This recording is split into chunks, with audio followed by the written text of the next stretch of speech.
Hello hi எல்லாம் எப்படி இருக்கீங்க? ஸோ இது ரொம்ப important video about my course. So நான் நிறைய கோர்ஸ் பண்ணிகிட்ருக்கேன், அவங்க எல்லாத்துக்கும் தெரியும். ஸோ அந்த கோர்ஸில் என்னென்ன கோர்ஸ்லாம் பண்ணுறேன், ஸோ அந்த கோர்ஸில் என்ன கண்டென்ட் இருக்குது, அது உங்களுக்கு யூஸ்ஃபுல்லாக இருக்குமா இருக்காதா அப்படிங்கிறத ஒரு வீடியோவாக எக்ஸ்பிளைன் பண்ணுறேன். ஸோ அதை பார்த்ததுக்கப்புறம் உங்களுக்கு கோர்ஸ் வேணும் அப்படின்னா நீங்கள் வாங்கிக்கலாம், சரியா? ஸோ இந்த வீடியோவில் I want to explain about 4 course which is very major. So one is no loss cricket trading course, then consistent trading profit course, then scalping trading course, then last one is liquidity course. So இந்த course பொறுத்த வரைக்கும் பார்த்தீங்கன்னா first course வந்து no loss trading course. இந்த no loss trading கோர்ஸில் வந்து என்ன இருக்கும் அப்படின்னா A to Z about cricket trading everything will be explained in this course, சரிங்களா? ஸோ A to Zனா என்னடா A to Zனா எல்லாமே சொல்லியிருப்பேன் அப்படின்னா, லைக் எல்லாருக்குமே கிரிக்கெட் ட்ரேடிங்னா என்னன்னு தெரியும். லைக் பேக்னா லேனா லாஸ்கட்னா புக் செட்னா எந்த டீம் பார்க்கணும், எந்த பிச்சு பார்க்கணும், எப்படி பிளேயர் எப்படி இருப்பான், எந்த பிளேயர் விளையாடுவான், இதெல்லாம் பார்த்தா எல்லோரும் ட்ரேட் பண்ணுவீங்க. பட் இதெல்லாம் தெரியாமையே நீங்கள் ட்ரேட் பண்ணி ப்ராஃபிட் பார்க்க முடியும் அப்படின்னா அது என்னோடய கோர்ஸ்னால முடியும். எப்பட்றா பண்ண முடியும் அப்படி தான் உங்களுக்கு கேள்வி. It's very simple. நான் ஆல்ரெடி சொன்ன மாதிரி ஸ்போர்ட்ஸ் ட்ரேடிங் மார்க்கெட்டில் ரெண்டே பேர், one is book makers, another one is benders. Benders அப்படிங்கிறவங்க நாம் பணத்தை இன்வெஸ்ட் பண்ணுறவங்க. நம்ம தோற்றோம் அப்படின்னா, நம்ம ஜெயிக்கிறோம் அப்படின்னா புக் மேக்கர்ஸ் தான் பணம் கொடுப்பாங்க. நம்ம தோக்குறோன்னா நம்ம பணம் எல்லாம் புக் மேக்கர்ஸ் கிட்டே போகும். ஸோ கிரிக்கெட் ட்ரேடிங்கில் பொறுத்த வரைக்கும் ரெண்டே பேர், புக் மேக்கர்ஸ் அண்ட் பண்டர்ஸ். இதில் நம்ம யார் ப்ராஃபிட்டில் இருப்பாங்க ஓவராலாக அப்படின்னா புக் மேக்கர்ஸ் தான் ப்ராஃபிட்டில் இருப்பாங்க. Because benders 2 match loose 2 match 5 match profit பார்த்தாலும் 10 மேட்ச் தோப்பாங்க. ஸோ புக் மேக்கர்ஸ் மட்டும் தான் ப்ராஃபிட்டில் இருப்பாங்க. ஸோ நமக்கு எப்படி ஒரு ஃபேவரட் டீம் இருக்குமோ அதே மாதிரி புக் மேக்கர்ஸ்க்கு ஒரு ஃபேவரட் டீம் வச்சுருப்பான். ஸோ அந்த டீம் மேலே நம்ம கரெக்டாக அந்த டீமை கண்டுபிடிச்சி நம்ம அந்த டீம் மேலே என்ட்ரி எடுக்கிறதுனால, அந்த டீம் மேலே நம்ம ஆட்ஸை ஃபேவர் பண்ணுறதுனால நம்மளால் ஈஸியாக ப்ராஃபிட் மேக் பண்ண முடியும். ஸோ அவனுக்கு தெரியும் எந்த டீம் அவனோட ஃபேவரட் டீம்ன்ட்டு, அந்த டீம் மேலே ஆட்ஸை ஃபேவர் பண்ணுவோம். அந்த டீமில் எந்த ஆள் விளாட்றாங்கன்னு அவனுக்கு தெரியும், என்ன பிச்சுன்னு தெரியும், எந்த டீமில் ஸ்ட்ராங்காக இருக்குங்கிறது அவனுக்கு தெரியும். நம்ம அனலைஸ் பண்ணுங்கிற அவசியமே கிடையாது. நம்ம கான்சன்ட்ரேஷன் அவனோட டீமை கண்டுபிடிச்சி அவன் மேலே என்ட்ரி போகிறது மட்டும்தான். இதுதான் ஸ்ட்ராட்டஜி கோர்ஸில் கிளியராக எக்ஸ்பிளைன் பண்ணியிருப்பேன், எப்படி அவன் டீமை கண்டுபிடிக்கிறது. தென் என்னோட ஸ்ட்ராட்டஜிக்குன்னு 2 வீடியோ வச்சுருக்கேன், பார்ட் 1 பார்ட் 2. பார்ட் 1ல் என்னோட ரூல்ஸ் அண்ட் ரெகுலேஷன் நம்ம ஃபாலோ பண்ணணும், அந்த என்னென்ன ரூல்ஸ் அண்ட் ரெகுலேஷன் படி மேட்ச் அமைஞ்சா என்ட்ரி எடுக்கணும், எந்த ரூல்ஸ் அண்ட் ரெகுலேஷன் படி மேட்ச் அமையலாம் என்ட்ரி எடுக்கக்கூடாது, எது ரிஸ்கி மேட்ச் எது சேஃப் மேட்ச் எல்லாமே வந்து எப்படி கண்டுபிடிக்கணும், இதெல்லாமே வந்து பார்ட் 1ல் எக்ஸ்பிளைன் பண்ணியிருப்பேன். இதை தாண்டி இது மட்டும் இல்லாமல் மணி மேனேஜ் பண்ணால் என்ன, ஒரு மேட்ச்சில் எவ்வளோ யூனிட் வச்சுருக்கணும், எவ்வளோ பேக்கப் வச்சுருக்கணும், ஒரு மேட்ச் ஒரு யூனிட் வச்சுருக்கணும், அது எத்தனை என்ட்ரி எடுக்கணும், எவ்வளோ பிரித்து எடுக்கணும், இதெல்லாமே நான் சொல்லி கொடுத்துருப்பேன். இது இல்லாமல் ரிஸ்க் மேனேஜ் பண்ணால் என்ன, மேட்ச் நம்ம போனதுக்கப்புறம் நமக்கு சாதகமாக மேட்ச் போகலை அப்படின்னா எப்படி நம்ம போட்ட காசை எடுத்துகிட்டு வெளியே சேஃபாக வரணும், ஜஸ்ட் ஒரு 5 பைசாவில் எப்படி வெளியே வர முடியும் அப்படிங்கிறத கிளியராக எக்ஸ்பிளைன் பண்ணியிருப்பேன். இதெல்லாமே பார்ட் 1ல் இருக்கும். ஸோ பார்ட் 2ல் என்ன இருக்குன்னா, நம்ம என்ன ஸ்ட்ராட்டஜி யூஸ் பண்ணணும், எப்படி புக் மேக்கர்ஸ் டீமை கண்டுபிடிக்கணும், அந்த டீம் மேலே எந்த இடத்துல என்ட்ரி போகணும், எங்கே புக் செட் பண்ணணும், எங்கே லாஸ் கட் பண்ணணும், ஸோ அத்தனை என்ட்ரி இருக்குது. ஸோ ஃபஸ்ட் என்ட்ரி எங்கே போகணும், செகண்ட் என்ட்ரி எங்கே போகணும், தேர்ட் என்ட்ரி வந்தால் அது எங்கே போகணும், இது எல்லாமே கிளியராக எக்ஸ்பிளைன் பண்ணியிருப்பேன். அதோட என்ன ஸ்ட்ராட்டஜி யூஸ் பண்ணுறாங்கிறது வந்து டோட்டலாகவே A to Z எல்லாமே அதில் தான் இருக்கும். கிராஃப்னா என்ன, சப்போர்ட் லைன்னா என்ன, இந்த மாதிரி பல விஷயங்கள் கிரிக்கெட் ட்ரேடிங் உங்களுக்கு தெரியாது எல்லாமே அந்த வீடியோவில் இருக்கும். இது is no loss cricket trading strategy. இதுதான் basic and advanced videos course complete cricket trading, சரியா? இந்த கோர்ஸ் தான் நீங்கள் எங்கிட்ட ஃபஸ்ட்டு வாங்கணும். இது வாங்காமல் நீங்கள் எந்த கோர்ஸ் இதுக்கப்புறம் இது வாங்காமல் நீங்கள் கன்சிஸ்டன்ட் ப்ராஃபிட் கோர்ஸ் வாங்கினாலும் உங்களுக்கு புரியாது, லிக்விடிட்டி கோர்ஸ் வாங்கினாலும் உங்களுக்கு புரியாது. பிகாஸ் அந்த கோர்ஸ் தான் லைக் ஒரு புள்ளி மாதிரி, அந்த கோர்ஸ்லாம் எல்லாமே இருக்குது. அதை தெரிஞ்சுக்கிட்டு தான் அதுக்கு அடுத்து இந்த கோர்ஸ்லாம் வாங்கும்போது தான் உங்களுக்கு இதெல்லாம் புரியுமே தவிர இது வாங்காமல் அது புரியாது. புரிஞ்சுதா? So first course is no loss cricket trading course. Main course for கிரிக்கெட்டில் மெயின் கோர்ஸ்னால் ட்ரேடிங் பண்ணி சம்பாதிக்கக்கூடிய கோர்ஸில் வந்து 3 course. One is no loss, one is consistent trading course, one is liquidity course. Okay, so first no loss சொல்லிட்டேன். Then consistent trading கோர்ஸ்னால் என்ன? Okay, so consistent trading கோர்ஸில் என்ன இருக்கும் அப்படின்னா, ஸோ இந்த கோர்ஸ் வந்து ஃபஸ்ட் ஆஃப் ஆல் நான் உருவாக்கினதுக்கான main reason, so எல்லாருமே இங்கே வந்து ட்ரேடராக ட்ரேட் பண்ணாமல் கேம்லராக ட்ரேட் பண்ணிட்டுருக்கீங்க. ஸோ ஒரு நாளைக்கு எனக்கு இத்தனை பர்சன்டேஜ் வேணும், எனக்கு அமௌண்ட்டை டபுள் ஆக்கணும், நான் வந்து 1000 போட்டால் எனக்கு 5000 வரணும், 1000 போட்டால் 10,000 வரணும், 10,000 போட்டால் எனக்கு 20,000 வரணும் அப்படின்ட்டு இருக்கிற காசு தான் எல்லாம் வெளியிட்ருக்கீங்களே தவிர யாருமே இங்கே ட்ரேடர் மாதிரி ட்ரேட் பண்ணி சம்பாதிக்கிறதே கிடையாது. ஸோ இந்த கோர்ஸ் வந்து it's completely for pure traders. So எனக்கு வந்து நான் ட்ரேடிங் தான் வந்து பண்ண போகிறேன், நான் பியூராக ட்ரேட் பண்ணி ஒரு ட்ரேடர் மாதிரி ப்ராஃபிட் பார்க்க போகிறேன், பர்சன்டேஜஸில் பண்ண போகிறேன் அப்படின்னா இந்த கோர்ஸை தான் உங்களுக்கு தேவையான கோர்ஸ். Very simple. ஸோ எப்படின்னா, இந்த கோர்ஸில் வந்து உங்களுக்கு லாஸும் வரும், ப்ராஃபிட்டும் வரும், ரெண்டுமே கலந்து வரும். பட் ஓவராலாக நீங்கள் ப்ராஃபிட்டில் தான் இருப்பீங்க, அதில் எந்த விதமான டவுட்டும் கிடையாது. பிகாஸ் நான் ப்ரூஃபோட பிடிஎஃபோட போட்டு எக்ஸ்பிளைன் பண்ணியிருப்பேன். எந்த லீக் நீங்கள் ஃபாலோ பண்ணாலும் you be over in profit. எவ்வளோ ப்ராஃபிட் இருப்பீங்கன்னா it will be depends upon the league. நீங்கள் எத்தனை மேட்ச் ட்ரேட் பண்ணி பொறுத்து இருக்கு. Minimum profit is from 50% to 100, 50 to 100% is minimum profit. Maximum profit is depends upon லீகை பொறுத்து. இன்கேஸ் என்னோட ஸ்ட்ராட்டஜி வந்து போட்டு நான் பிஎஸ்சியில் செக் பண்ணி பார்க்கும்போது you have been gained around 435%. அந்த லீக் நீங்கள் ஸ்ட்ராட்டஜி ஃபாலோ பண்ணிட்டீங்கன்னா நீங்கள் 435% ப்ராஃபிட் பார்த்துருப்பீங்க. இன்கேஸ் நீங்கள் வந்து ஒரு 50,000 போட்டிருந்தீங்கன்னா நீங்கள் ஒரு 2-3 லட்ச ரூபா சம்பாதிச்சிருப்பீங்க. 1 லட்ச ரூபா போட்டிருக்கீங்கன்னா 4 லட்ச ரூபா சம்பாதிச்சிருப்பீங்க. நீங்கள் 10,000 போட்டிருந்தீங்கன்னா 43,000 சம்பாதிச்சிருப்பீங்க. ஸோ இந்த மாதிரி 430% சம்பாதிச்சிருப்பீங்க. இதே நீங்கள் ஐபிஎல்ல என்னோட அதே ஸ்ட்ராட்டஜி நீங்கள் ஃபாலோ பண்ணியிருந்தீங்கன்னா 128% சம்பாதிச்சிருப்பீங்க. அதாவது நீங்கள் 128% அப்படியே டபுள். நீங்கள் 25,000 போடுறீங்கன்னா 30,000 சம்பாதிச்சிருப்பீங்க. 30,000 போடுறீங்கன்னா எக்ஸ்ட்ரா 35,000 சம்பாதிச்சிருப்பீங்க. ஸோ ப்ராஃபிட் வந்து 65,000 சம்பாதிச்சிருப்பீங்க. ஸோ 1 லட்ச ரூபா போடுறீங்கன்னா 1,25,000 சம்பாதிச்சிருப்பீங்க. ஸோ அதாவது நீங்கள் வந்து 128% சம்பாதிச்சிருப்பீங்க. என்னன்னா நீங்கள் கேட்கலாங்கன்னா 128 100% ஒரு பர்சன்டேஜா?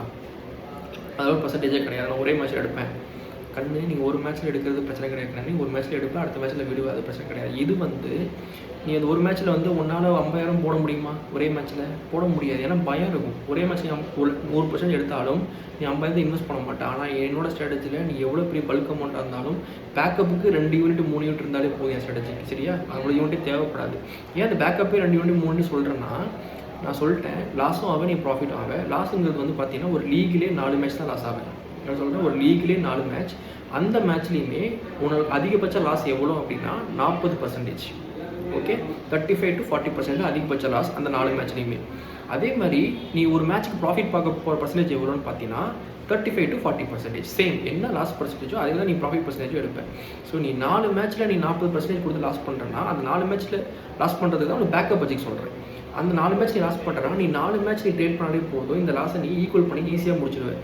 ஸோ இதை தாண்டி நீ ஒரு லீகில் பார்த்தீங்கன்னா ஒரு 12 மேட்ச்சோ ஒரு 13 மேட்ச்சோ ஒரு லீக் நீ காமனாகவே ட்ரேட் பண்ணி ப்ராஃபிட் பார்ப்பேன். ஸோ அந்த 13 4 போக மீதி 8 மேட்ச்சுமே உனக்கு ப்ராஃபிட்டில் தான் நிற்கும். இன்கேஸ் ஒரு லீக் உனக்கு 20 மேட்ச் நீ ப்ராஃபிட் பார்க்குறேன்னா அப்போ உனக்கு ப்ராஃபிட் இன்னும் பயங்கரமாக அதிகமாகும். பர்சன்டேஜ் வைஸும் அதிகமாகும். இதுதான் நான் சொல்ல வரேன். ஆனால் அதிகபட்ச லாஸுங்கிறது 4.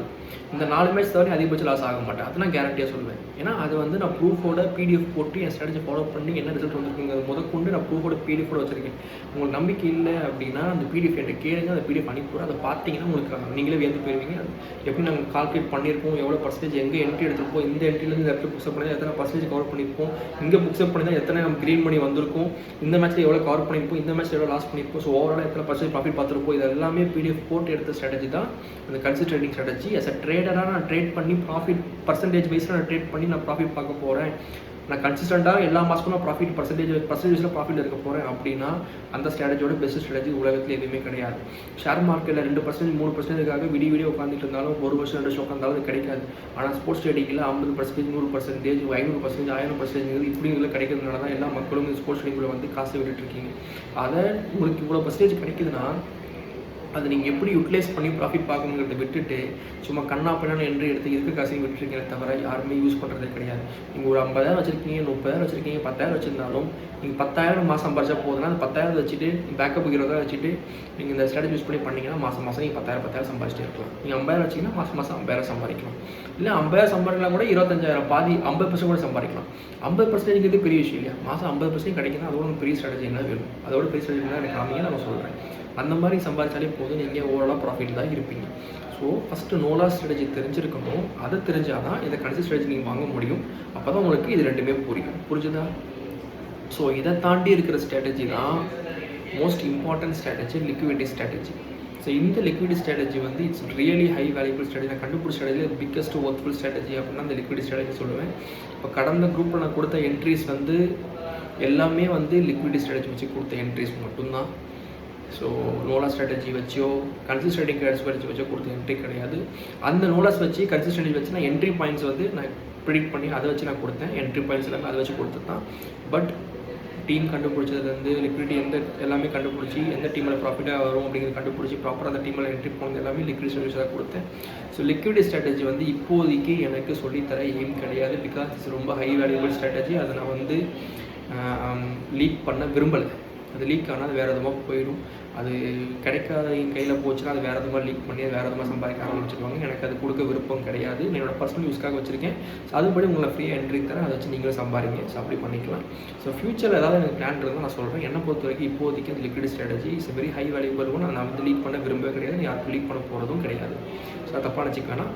ஸோ ஃபஸ்ட் நோலா ஸ்ட்ராட்டஜி, அதுக்கப்புறம் கன்சிஸ்டன்ட் ஸ்ட்ராட்டஜி. இது ரெண்டும் தெரிஞ்சால் தான் நீங்கள் லிக்விட் ஸ்ட்ராட்டஜியை பண்ண முடியும். இது ரெண்டும் தெரியாமல் லிக்விட் ஸ்ட்ராட்டஜி வந்து நீங்கள் எதுவுமே பண்ண முடியாது. So first is no loss. இது தெரிஞ்சால் தான் நீங்கள் கன்சிஸ்டன்ட் ஸ்ட்ராட்டஜி கற்றுக்க முடியும், ப்ராஃபிட் மேக் பண்ண முடியும். இதுவும் தெரிஞ்சால் தான் நீங்கள் லிக்விடிட்டி பண்ணி ப்ராஃபிட் மேக் பண்ண முடியும். ஸோ மூணுமே ரொம்ப மேஜரான ஒன்று கிரிக்கெட் ட்ரேடிங்கில். இந்த மூணு தெரிஞ்சுக்கிட்டிங்கன்னா கிரிக்கெட் உங்களை யாரையுமே அசைக்கவே முடியாது. அந்த அளவுக்கு விஷயம் இது மூணுமே இருக்குது. அவ்வளோ விஷயம் இருக்குது. நான் சும்மா ஏனோ அந்த கண்டுபிடிச்சி ஸ்ட்ராட்டஜி சம்பாதிக்கணும், எனக்கு ஒரு 5000 கிடைக்கும் அப்படிங்கிறதுக்கோசரம் நான் வந்து ஸ்ட்ராட்டஜி உருவாக்க கிடையாது. நல்லா புரிஞ்சுக்கோங்க. நான் ட்ரேட் பண்ணி 5000 எடுக்க முடியும். நான் சேஃபாக ப்ராஃபிட் பார்த்து கூட 5000 எடுக்க முடியும். எனக்கு பெரிய விஷயமே கிடையாது. நம்ம இன்னும் ஒரு நாள் ஒரு 4 மாதத்துக்கு முன்னாடி எனக்கு தேவைப்படுறது காசு, அதுக்கான கோர்ஸ் ஃபார்ம் பண்ணி வித்தன் கூட நினச்சிக்கலாம். ஆனால் இப்போ எனக்கு வந்து காசுங்கிறது பெரிய விஷயம் கிடையாது. என்னால் சம்பாதிக்க முடியும். Because I have the high valuable strategy. இப்போ நான் இந்த ஸ்ட்ராட்டஜி நான் விற்கிறதுக்கான ரீசன் என்னென்னா, நீங்கள் எல்லோரும் கஷ்டப்படுறீங்க. உங்களுக்கு வேணும்னா அந்த கோர்ஸ் வாங்கி கற்றுக்கிட்டு நீங்கள் ப்ராப்பராக ட்ரேட் பண்ணி சம்பாதிக்கிறது ஒரே எண்ணத்துக்காக, ஒரே ஒரு நல்ல எண்ணத்துக்காக மட்டும் தான் ஸ்ட்ராட்டஜியில் உருவாக்கி இப்போ சேல் பண்ணிகிட்டு இருக்கேன். தவிர இந்த ஸ்ட்ராட்டஜியில் சேல் பண்ணியாக சம்பாதிக்கணும்னு எனக்கு எண்ணம் கிடையாது. பிகாஸ் என்கிட்ட காசு இருக்குது, என்னால் ட்ரேட் பண்ணி என்னால் சம்பாதிக்க முடியும். நான் சம்பாதிச்சுட்டு தான் இருக்கேன். அதையும் நான் குரூப்பில் அப்டேட் பண்ணிட்டு தான் இருக்கேன். நீங்களும் பார்த்து தான் இருக்கீங்க. என்ட்ரி நீங்களும் எடுக்கிறீங்க, நீங்களும் சம்பாதிச்சுட்டு தான் இருக்கீங்க. இந்த கோர்ஸ்னால சம்பாதிச்சுக்கணும்னு எனக்கு அவசியம் கிடையாது.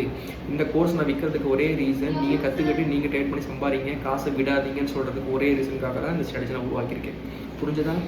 எப்பயும் சொல்கிறேன், நான் இதில் சம்பாதிக்கணும்னு எனக்கு எந்த விதமான அவசியம் கிடையாது. நான் ஆல்ரெடி சம்பாதிச்சுட்டு தான் இருக்கேன். இந்த course it's only for you guys who want to learn cricket trading and want to trade properly. நிறைய பேர் காசு விட்டுருக்கீங்க. என் கண்ணால் பார்க்க நிறைய பேர் காசு வரீங்க. நீங்கள் ஒரு மேட்ச்சில் வந்து ப்ராஃபிட்டும் பண்ணுறீங்க, க்ரீன் மணி ஆக்கிடுறீங்க. பட் 2-3 பேருக்கு போகிற ஒரு கமெண்ட்னால இந்த மேட்ச் இவங்க ஜெயிச்சிருவாங்க, அவங்க ஜெயிச்சிருவாங்க, போய் இந்த மொத்த ப்ராஃபிட் ஒரே டீமில் போட்டு காசு வர்றீங்க நான் பார்த்துருக்கேன். எக்ஸ்ட்ரா என்ட்ரி எடுத்து மறுபடி ப்ராஃபிட் மேலே ப்ராஃபிட் மேக்கப் பண்ணி சொல்லி காசு வரீங்கன்னு பார்த்துருக்கேன். இதெல்லாம் நீங்கள் ஒரு ஸ்ட்ராட்டஜியாக ஃபாலோ பண்ணிங்கன்னா, ஒரு ஸ்ட்ராட்டஜியில் ஒரு ப்ராப்பர் ஸ்ட்ராட்டஜி ஒன்று இருக்குது, உங்கள் இந்த ஸ்ட்ராட்டஜி 90% சக்ஸஸ் ரேட் இருக்குன்னா நீங்கள் வந்து காசவே விட மாட்டீங்க வாழ்க்கையில். 90% ஒரு ஸ்ட்ராட்டஜி இருக்குது, 90+ ஸ்ட்ராட்டஜி இருக்குன்னா அதோட ஸ்ட்ராட்டஜி என்ன வேணும் உங்களுக்கு? ஆனால் என்னோட ஸ்ட்ராட்டஜி 99% சக்ஸஸ் ரேட் இருக்க ஸ்ட்ராட்டஜி. ஒரு 90% சக்ஸஸ் ஸ்ட்ராட்டஜி இருக்கணும், அதுக்கான மணி மேனேஜ்மெண்ட் இருக்கணும், அதுக்கான ரிஸ்க் மேனேஜ்மெண்ட் இருக்கும், இதெல்லாம் தாண்டி செல்ஃப் கண்ட்ரோல் இருக்குன்னு சொல்லியிருக்கேன். இந்த நாலுமே அடங்கின ஸ்ட்ராட்டஜி தான் என்னோட ஸ்ட்ராட்டஜி. இதெல்லாம் தெரிஞ்சுக்கிட்டிங்கன்னா நீங்கள் உங்களை யாராலையுமே அசைக்க முடியாது. இப்போ நான் குரூப்பில் என்ட்ரி தரேன்னா அந்த குரூப்பில் எப்போ நான் என்ட்ரி தரோன்னு வெயிட் பண்ணுறீங்க. ஸோ அதே மாதிரி ஏன் வெயிட் பண்ணுறீங்கன்னா, பிகாஸ் என்கிட்ட விஷயம் இருக்குது, என்கிட்ட அந்தளவுக்கு நாலேஜ் இருக்குது, நான் என்னோட ஸ்ட்ராட்டஜி ஒர்க் அவுட் ஆகும் உங்களுக்கும் தெரியும், எனக்கும் தெரியுது. ஸோ அதனால தான் நீங்கள் வாங்கணும், கற்றுக்கணும்னு நினைக்கிறீங்க. கரெக்டாக? ஸோ இதே மாதிரி நான் எப்போ என்ட்ரி கொடுக்குறேன்ட்டு நீங்கள் வெயிட் பண்ணி என்ட்ரி பார்த்துருந்தீங்கன்னா, இந்த கடைசி ஒரு 7 நாளில் பார்த்தீங்கன்னா ஒரு 14 மேட்ச் என்ட்ரி கொடுத்துருப்பேன். 14மே நான் ட்ரேட் பாஸ் பண்ணி கொடுத்தேன், ஒரு மேட்ச் கூட தோக்காம. கரெக்டாக? இந்த 14 மேட்ச் மட்டும் என் கூட சேர்த்து ட்ரேட் பண்ணி ப்ராஃபிட் பார்த்துருப்பாங்க. ஆனால் அதையும் மீறி இப்போ நான் கடந்த 3 நாள் 4 நாள் நான் என்ட்ரியை கொடுக்கல. பிகாஸ் என் ஸ்ட்ராட்டஜிக்கு ஏற்ற மாதிரி மேட்ச் நடக்கல. என் ஸ்ட்ராட்டஜி எப்போ மேட்ச் நடக்கணும்னா நான் போய் எங்கேயும் மற்ற மேட்ச்சில் போய் என்ட்ரி எடுக்கல. ஏன்னா எனக்கு தெரியும் மற்ற மேட்ச்சில் போய் என்ட்ரி எடுத்தால் லாஸ் பண்ண வாய்ப்பு இருக்குது. பிகாஸ் என் ஸ்ட்ராட்டஜி பண்ணி என்ட்ரி எடுக்கும்போது நான் லாஸ் பண்ணனாலும் 10ல் 1 லாஸ் பண்ணுறதுக்கும் 10ல் 7 லாஸ் பண்ணுறதுக்கும் 4 லாஸ் பண்ணுறதுக்கும் 5 லாஸ் பண்ணுறதுக்கும் வித்தியாசம் இருக்குது. ஸோ அப்படி நான் பண்ண மாட்டேன். எப்போ எனக்கு மேட்ச் கிடைக்குதோ அப்போ தான் நான் பண்ணுவேன், அப்போ தான் நான் ப்ராஃபிட் பார்ப்பேன். அது வரைக்கும் பேஷண்ட்டாக இருக்கும். அதுதான் ரொம்ப ரொம்ப முக்கியம். சரிங்களா? So be patient, choose a right match, trade the perfect match, take a profit and come out of the match. இது மட்டும் ப்ராஃபிட் பண்ணுங்கள். கன்சிஸ்டண்ட்டாக நீங்கள் ப்ராஃபிட்டில் இருக்கலாம், எந்த விதமான டவுட்டுமே கிடையாது. ஸோ கோர்ஸ் வேணும் அப்படின்னா எனக்கு மெசேஜ் பண்ணி கேட்டு வாங்கிக்கோங்க. ஸோ நோலாஸ் ட்ரேடிங் கோர்ஸ் வந்து 5K, கன்சிஸ்டன்ட் ட்ரேடிங் கோர்ஸ் வந்து 6K சார்ஜ் பண்ணிட்டு இருக்கேன். Liquidity course is not for sale, it's high valuable one. சரியா? நான் ஃபியூச்சரில் நடந்துச்சுன்னா நம்ம சொல்கிறேன். இப்போதைக்கு கண்டிப்பாக கிடையாது, அது ஃபார் ஷூர். ஓகேவா? பாய்.